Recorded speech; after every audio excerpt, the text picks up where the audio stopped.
खबरों में आगे बढ़ते हैं। लखनऊ से मिल रही बड़ी खबर से आपको रूबरू करा देते हैं, जहां विकसित भारत संकल्प यात्रा के लाभार्थियों से संवाद करेंगे प्रधानमंत्री नरेंद्र मोदी। तो वीडियो कॉन्फ्रेंसिंग के जरिए संवाद करेंगे, तो लाइव संवाद होगा। उप मुख्यमंत्री ब्रजेश पाठक इसमें शामिल होंगे। प्रदेश अध्यक्ष भूपेंद्र सिंह भी इस दौरान मौजूद रहेंगे। तो लखनऊ कैंट के नेहरू नगर पार्क में ये आयोजन होगा, जहां उप मुख्यमंत्री केशव प्रसाद मौर्य, प्रदेश महामंत्री संगठन धर्मपाल सिंह, प्रदेश उपाध्यक्ष एवं प्रभारी त्र्यंबक त्रिपाठी मौजूद रहेंगे। तो पावर हाउस चौराहा आम्रपाली दुबग्गा में शनिदेव मंदिर पर कार्यक्रम में सम्मिलित होंगे। तो लाइव प्रसारण देखा जाएगा। प्रधानमंत्री नरेंद्र मोदी लाभार्थियों से संवाद करेंगे, तो सीधा प्रसारण यहां देखा जाएगा, जिसमें डिप्टी सीएम भी उपस्थित रहेंगे। तो लखनऊ कैंट के नेहरू नगर पार्क में इसका आयोजन किया जाएगा। तो विकसित भारत संकल्प यात्रा के लाभार्थियों से संवाद करेंगे प्रधानमंत्री नरेंद्र मोदी। वीडियो कॉन्फ्रेंसिंग के जरिए वो संवाद करेंगे, तो लाइव यहां पर टेलीकास्ट दिखाया जाएगा। तो प्रदेश अध्यक्ष भूपेंद्र सिंह भी मौजूद रहेंगे इस कार्यक्रम में, और इसके साथ ही डिप्टी सीएम भी मौजूद रहेंगे। तो लखनऊ कैंट के तो विकसित भारत संकल्प यात्रा के लाभार्थियों से चर्चा वो करेंगे। तो सीधा संवाद करते नजर आएंगे प्रधानमंत्री नरेंद्र मोदी। उप मुख्यमंत्री ब्रजेश पाठक शामिल होंगे इस कार्यक्रम में, और प्रदेश अध्यक्ष भूपेंद्र सिंह भी मौजूद रहेंगे। तो लखनऊ कैंट के नेहरू नगर पार्क में कार्यक्रम का आयोजन किया जाएगा। और इस पर विस्तार से जानकारी के साथ घनश्याम निशांत चौरसिया हमारे साथ हमारे सहयोगी बने हुए हैं। घनश्याम, जिस तरीके से विकसित भारत संकल्प यात्रा बीजेपी निकाल रही है, लाभार्थियों से संवाद किया जा रहा है, और आज एक बार फिर प्रधानमंत्री नरेंद्र मोदी लाभार्थियों से संवाद करेंगे, किस तरह की व्यवस्थाएं की गई हैं और कौन कौन मौजूद रहेगा?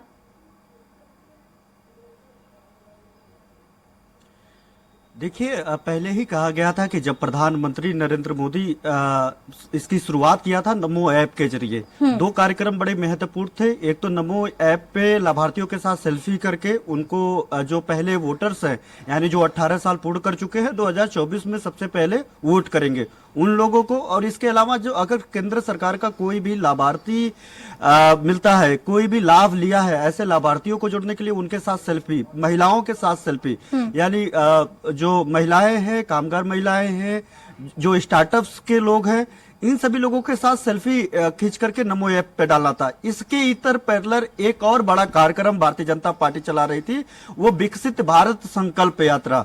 ये विकसित भारत संकल्प यात्रा और नमो ऐप पे जो कार्यक्रम चल रहा था, उसमें बड़ा बारीक अंतर था। नमो ऐप सेंट्रल गवर्नमेंट के सारे लाभार्थियों के साथ था, और भारत विकसित संकल्प यात्रा था वो राज्य सरकार, जहां पर भी देश में राज्य सरकारें हैं भारतीय जनता पार्टी के, राज्य सरकार और केंद्र सरकार के जितने लाभार्थी हैं, और खासतौर पे केंद्र सरकार के ही लाभार्थी, उन लोगों को जोड़ने की बात की जा रही थी। वहां पे विकास की योजनाएं चलाने की बात की जा रही थी, उन लोगों से मिलने की बात की जा रही थी, वहां पे मिल करके उनका स्टेटस रिपोर्ट लेना था, उनका रिव्यू लेना था, पूछना था कि आपको ये सरकार कैसी लगती है, प्रधानमंत्री नरेंद्र मोदी का शासनकाल कैसा लगता है, राज्य सरकार कैसे काम कर रही है, आपको योजनाओं का लाभ क्या सहूलियत से मिल रहा है, जो डीबीटी के माध्यम से डायरेक्ट टू जो है, जो कंज्यूमर होता है, जो उपभोक्ता होता है, या फिर कह सकते हैं कि जो लाभार्थी होता है, डायरेक्ट डीबीटी के जरिए जो पैसे सेंट्रल गवर्नमेंट के डायरेक्ट अकाउंट में आ जाते हैं, राज्य सरकार के जो सब्सिडी के पैसे, जो उनको लाभ के पैसे जो उनके अकाउंट में आ जाते हैं, ऐसे तमाम लोगों को बारीकियों से जोड़ना था। प्रधानमंत्री नरेंद्र मोदी उन्हीं लाभार्थियों को उसी पैटर्न पे अब आज जो है वर्चुअली 12:30 बजे पूरे देश भर के लोगों के साथ जुड़ेंगे, जिसमें जहां पर भी भारतीय जनता पार्टी की सरकार है, वहां पे सरकार और संगठन, और जहां पे भारतीय जनता पार्टी की सरकार राज्य में नहीं है, वहां पे संगठन और जितने भी प्रतिनिधि है, सांसद, विधायक, मंत्री, नगर पंचायत अध्यक्ष, जिला पंचायत अध्यक्ष, ब्लॉक प्रमुख, प्रधान, पार्षद, नगर निगम में के पार्षद, जितने भी, मतलब आप कह सकते हैं कि एक प्रधान से लेकर के एक प्रधानमंत्री तक, यानी अंतिम पंचवर्षीय योजना का जो सबसे बड़ा जिम्मेदार होता है वो प्रधान, और सबसे बड़ा जो जिम्मेदार होता है वो प्रधानमंत्री, यानी निचले से ऊपर तक, प्रधान से प्रधानमंत्री तक आज इसमें जुड़ेंगे। और प्रधानमंत्री ऐसे वक्त में जो लाभार्थी हैं, जिनको चुना गया है, जिन्होंने साफ तौर पर लाभ लिया है सेंट्रल गवर्नमेंट की योजनाओं का, उनसे वो लोग रूबरू होंगे। और ऐसे में खुद मुख्यमंत्री योगी आदित्यनाथ, भूपेंद्र चौधरी प्रदेश अध्यक्ष, दोनों deputy chief minister Brajesh Pathak और केशव प्रसाद मौर्य, इसके अलावा संगठन महामंत्री, तमाम जो पदाधिकारी हैं वो लोग भी मुख्यमंत्री के साथ आज इस वर्चुअली जो वो प्रधानमंत्री जो बात करेंगे उसका हिस्सा बनेंगे। इसके पहले लगातार जो प्रधानमंत्री ने भी बनारस से इसकी शुरुआत की थी, बनारस में जाकर के लाभार्थियों से बातचीत की थी। 2 दिन तक वो थे। कई तमाम जो इनके एक सांसद के तौर पे जब वो प्रधानमंत्री बनारस वाराणसी में थे, तो एक सांसद के तौर पे विकसित भारत संकल्प यात्रा को कार्यक्रम में आयोजित कार्यक्रम में शिरकत कर रहे थे और वो लगातार लोगों से मिल रहे थे। अब जो है मुख्यमंत्री लगातार एक एक जिले में 2-2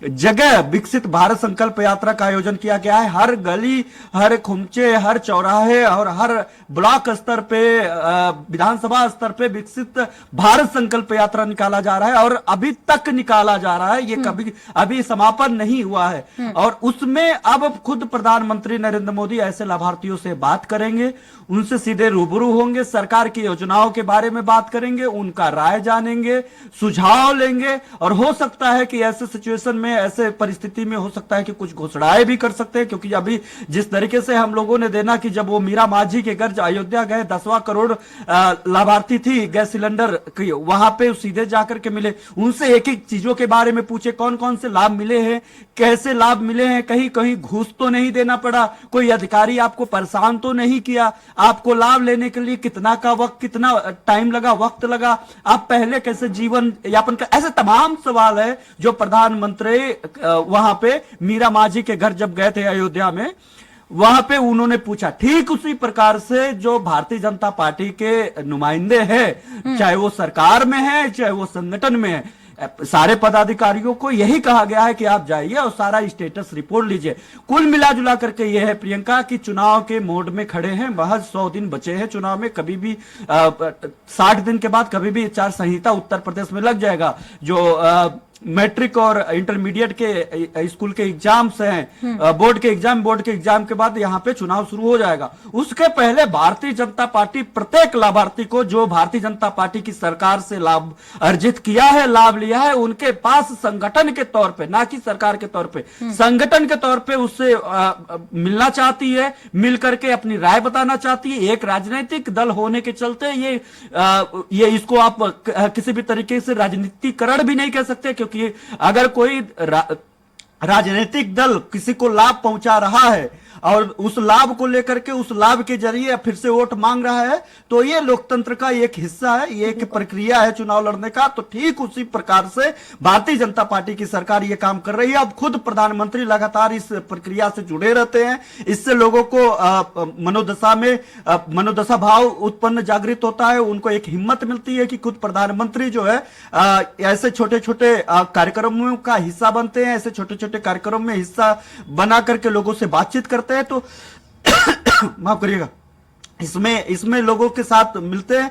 तो ठीक उसी प्रकार से आज प्रधानमंत्री नई दिल्ली से वर्चुअली जुड़ेंगे, देश भर के जितने भी लाभार्थी हैं वहां से जुड़ेंगे। लखनऊ से खुद मुख्यमंत्री योगी आदित्यनाथ समेत तमाम जो सारे जितने भी जनप्रतिनिधि है, जो भारतीय जनता पार्टी कमल के फूल पे इलेक्टेड है, वो सभी लोग जुड़ेंगे। गांव गांव तक प्रधानमंत्री के मैसेज कन्वे करने की कोशिश की जाएगी, विकास को लेकर के कोशिश की जाएगी, लाभार्थियों को लाभ पहुंचाने को लेकर के कोशिश की जाएगी, अवेयरनेस किया जाएगा कि आगे से अगर भारतीय जनता पार्टी सरकार में लाभ लेना है तो किस तरीके से लेना है, कोई कमी ना हो। जिस तरीके से विकसित भारत संकल्प यात्रा निकाली जा रही है, तो हितग्राहियों को बड़ा लाभ यहाँ पर मिल रहा है। और तत्काल देखा जाए तो जिस तरीके से यात्रा निकाली जाए, उस दौरान भी तत्काल निराकरण किया जा रहा है। फिलहाल शुक्रिया आपका तमाम जानकारियों के लिए।